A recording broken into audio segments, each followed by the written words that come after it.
नमस्कार साथियों।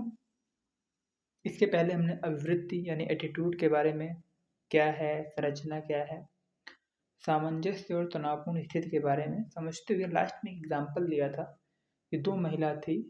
एक किस तरीके से सामंजस्य था और दूसरे में कैसे तनावपूर्ण स्थिति थी। तो उसी के आगे हम समझने की कोशिश करते हैं। ठीक है, पार्ट 2 है ये। अवृत्ति के घटकों के मध्य तनावपूर्ण संबंध के क्या क्या कारक हो सकते हैं। जैसे आपने देखा था रिंकी के मामले में कि किस तरीके से रिंकी तनावपूर्ण स्थिति में थी, तो उसके क्या क्या कारण हो सकते हैं। विश्वास एवं व्यवहार में असंगत होना, यानी विश्वास कुछ और है और व्यवहार आप कुछ और कर रहे हो, तो आप उस स्थिति को क्या बोल दोगे आप कि तनावपूर्ण है, घटकों के मध्य तनावपूर्ण स्थिति है।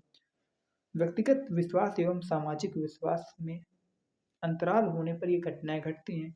क्योंकि रिंकी क्या है, व्यक्तिगत विश्वास उनका क्या था कि लव मैरिज बेहतर होती, लेकिन उनके परिवार की, समाज की जो मान्यता थी उसके आधार पर तो अंतर था ना दोनों में। इसलिए उनको किसी विश्वास के अनुरूप व्यवहार करने पर लाभ कम हो या ज़्यादा, तो व्यवहार विश्वास के अनुरूप नहीं होगा। जैसे रिंकी ने क्या किया कि मुझे हानि ज़्यादा हो रही है अगर मैं लव मैरिज करती हूँ, इसलिए भी उन्होंने क्या किया कि मैं अपने परिवार के कहने के अनुसार शादी कर लूँगी। जब कोई व्यक्ति किसी छवि या इमेज में कैद हो जाए तो विश्वास एवं व्यवहार में तनाव होगा। चौथा, जब किसी प्रतिमान या मानक से व्यक्ति का मूल्यांकन हो रहा हो जो उसका मानक ना हो। जैसे यूपीएससी का इंटरव्यू होता है तो बहुत सारे कैंडिडेट ऐसे होते हैं जो अपने विश्वास के इतर जाकर कुछ कहते हैं, बोलते हैं, है ना, वक्तव्य देते हैं। विश्वास तो नहीं होता है, लेकिन वहाँ पर तनावपूर्ण स्थिति होती है। उन्हें पता होता है कि हम जो बोल रहे हैं वो इनकी डिमांड है, तो डिमांड के अनुसार अपने आप को ढालना, इसका मतलब ये नहीं है कि जो मेरा विश्वास है वही मैं हूँ। ठीक है। अवृत्ति के निर्माण कैसे होता है हम ये समझेंगे। शास्त्रीय अनुबंध, क्रिया प्रसून अनुबंध और निरीक्षण, ये तीन कंडीशन है। शास्त्रीय अनुबंध का क्या मतलब होता है। अनुबंध मतलब कॉन्टैक्ट करना, बांधना किसी से, है ना, कोई समझौता कर रहे हो आप। शास्त्रीय मतलब होता है नियमबद्ध। शास्त्रीय शब्द अगर कहीं पे भी आएगा तो उसका मतलब क्या होता है, नियमबद्ध, नियम से है। जैसे आप शास्त्रीय संगीत बोल देते हो, एक नॉर्मल संगीत होता है, कोई भी डांस कर देता है, कहीं नागिन धुन चल रहा है तो नाच रहे हैं, कहीं, है ना, आज मेरे यार की शादी है उस पर नाचे जा रहे हैं, तो इसमें तो कोई भी नाच सकता है। लेकिन अगर उसी समय शास्त्रीय संगीत लगा दिया जाए तो क्या कोई नाच सकता है। जो सीखा होगा वही नाच सकता है। यानी शास्त्रीय संगीत, शास्त्रीय शब्द का मतलब था नियमबद्ध तरीके से, यानी प्रशिक्षण दिया जाता है, फिर विश्वास बनता है, संवेग बनता है, फिर वो व्यवहार में बदल जाता है। ठीक है। एक कथन है सिमोन द बोवार की कि स्त्रियां पैदा नहीं होती, बनाई जाती हैं। इसका क्या मतलब, स्त्रियां पैदा नहीं होती, बनाई जाती हैं। स्त्री, है ना, एक अभिव्यक्ति है, पैदा होती है मादा के रूप में, है ना।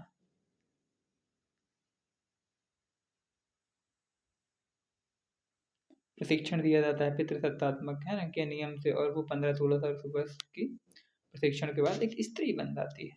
जेंडर,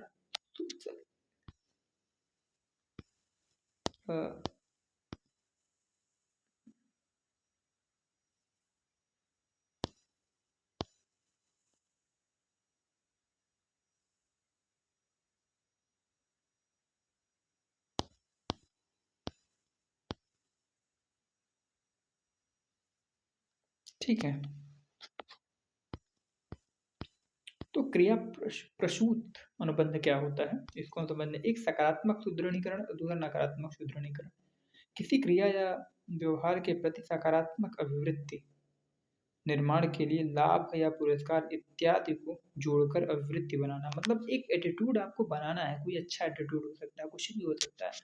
उस कंडीशन में आप क्या कर रहे हैं, पुरस्कार दे रहे हैं या लाभ देकर के उस एटीट्यूड के प्रति विश्वास पैदा कर रहे हैं। जब विश्वास पैदा होगा तो है ना, भावनाएं आएंगी, व्यवहार भी होगा फिर। और दूसरा होता है नकारात्मक सुदृढ़ीकरण। किसी क्रिया या व्यवहार के प्रति नकारात्मक अभिवृत्ति बनाने हेतु दंड, हानि, को जोड़कर अभिवृत्ति निर्माण। एग्जाम्पल देके समझने की कोशिश करते हैं। एक छोटा सा बच्चा है,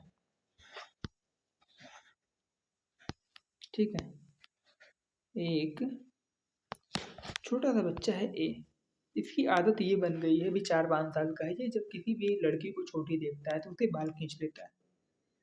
ऐसे ही अपने परिवार है ना, गली मोहल्ले में कर रहा है, पार्क में कर रहा है, स्कूल जाता है वहाँ पे भी जिसके बगल में जो लड़की बैठती थी उसकी चोटी खींच लेता है। तो एक दिन इसके टीचर ने क्या किया,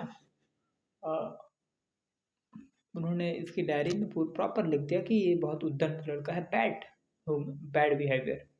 और घर पर आके उस बच्चे ने डायरी दिखाई तो मम्मी वैसे भी पहले से गुस्सा थी, तो मम्मी ने 4-5 लगा दिया। 4-5 लगाते ही बोला बैड बिहेवियर। बच्चे के मन में ये आया कि बैड यानी कुछ होता है, और उसने कहा कि अब कुछ नहीं मिलेगा तुम्हें, 4-5 दिन का तुम्हारा चॉकलेट भी बंद, सब कुछ बंद, जितनी भी सारी चीज, मोबाइल नहीं देखना, सब कुछ बंद। तो बच्चे के मन में धीरे धीरे विश्वास पैदा हुआ कि बैड अगर शब्द कुछ ऐसा है, बैड माने ऐसा कि सब कुछ खत्म हो जाएगा, कुछ होगा ही नहीं हमारे पास, हमारे ये सारे फैक्टर्स हैं ही नहीं, ठीक है। तो ये बैड कंडीशन हो रही है, ठीक है, बैड कंडीशन। ये नकारात्मक वाला एग्जांपल दे रहे हैं हम, ये कैसे अभिवृत्ति बनाई जा रही है। तो 4-5 दिन ऐसा हुआ, फिर वो नहीं दिए तो धीरे धीरे वो बच्चा सुधर गया उसमें अंतर, फिर उसकी जो वो आदत थी कौन सी, बाल खींचने वाली, वो छूट गई। एक पॉजिटिव चीज है, आप बच्चे को पुरस्कार देते हो फिर उसका और कुछ करने का मन करता है ना, ये सारी चीजें होती है। इस तरीके से भी एटीट्यूड डेवलप किया जाता है। Thank you. पार्ट 2 में भी हमने सीखा इसे।